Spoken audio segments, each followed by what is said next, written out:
Hey, Roman Daisel here.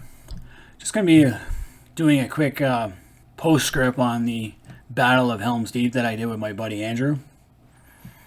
Some of the pros and cons of what we did.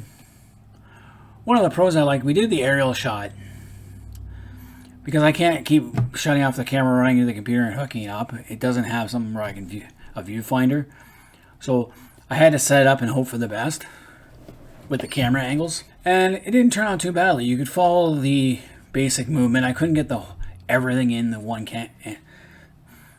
camera shot. You can see where Helm's Deep gets, the actual castle piece gets cut off, and you can't really see the down landings too well, or the battering ram, but you can see the wall and the ladders coming up to the wall in this segment anyway. I tried moving it around a couple of times, taking it down from where it was perched and giving on the ground spots. I figured that was better because when I had it set up to look across the table at the wall itself, I noticed that we would be getting in the way and be bumping into it all the time. It'd be knocking it over. This way was better. A better solution would be to have a 2-camera system, so you can get different angles. Also, the dice rolls, we could have put a dice tray in the middle of the table, but at the beginning when we were moving massive amounts, or Andrew was moving massive amounts of orcs and dun landings, it made it hard to put a dice tray without knocking things over. So we were rolling dice on, or in a baking pan on the air hockey table. The other problem was we couldn't really get to the back. It would have been better if I pulled the table out, but that's just a big, huge board on a small table, and it was pretty tipsy at times. I would have had to do more renovation work to get that table out and be able to go around it freely. My garage is actually quite full, and it was really cold in there too. It wasn't warm. I'm wearing a sweater. I got a shirt underneath. I got the small portable heater going. Filmed that at the pretty close to Christmas Day in December, and it took me that long to edit everything and get it all together. And that was the other problem, editing. For 5 hours of battle, editing and keeping it down into nice viewable sizes was really hard. As far as gameplay went, the game was pretty cool. It was just too long. We scheduled it for 15 rounds. I think we only really played 12. We lost track after 6. Definitely by 8.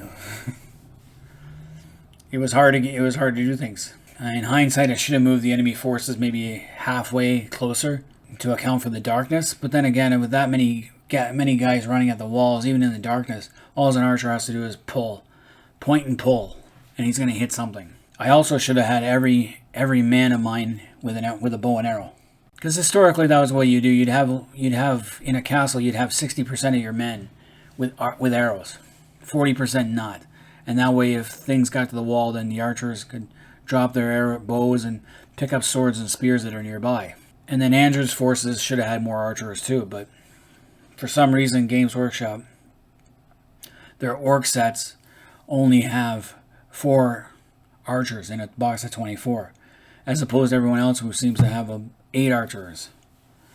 So he was really deficient in missile troops. Well, I had lots. Had we had more time, it would have been cooler, and if I had more scenery, it would have been cooler to show Gandalf and Erkenbrand coming down the side of the hill with 1,000 footmen to drive the Isengarders out of the Deeping Combe, as well as Theoden's big charge. Overall, I was pretty pleased. Me and Andrew had a lot of fun doing it. I'm not sure if I do the Battle of Pelennor Fields, because I do have the Minas Tirith castle set from Games Workshop. I just don't have any castle walls, enough castle wall to really do it any justice. Zorp from, I think he's in New Zealand now. He's doing a massive Minas Tirith model and campaign battle scenario. I'll put a link in the description for that. And a shout out to him. He does amazing work. He does. I just don't have this time, space, money, or talent to do what him and his group of YouTube Lord of the Rings Games Workshop fanatics have. So here you go. You can see I got the get down, some shaky camera work, and you can see better what's going on the walls. I used to have this set up better. I used to have styrofoam blocks that were painted gray, but I got rid of them when I moved. But overall, I'm pleased with the effect. There we go. I got a better shot of the actual gatehouse.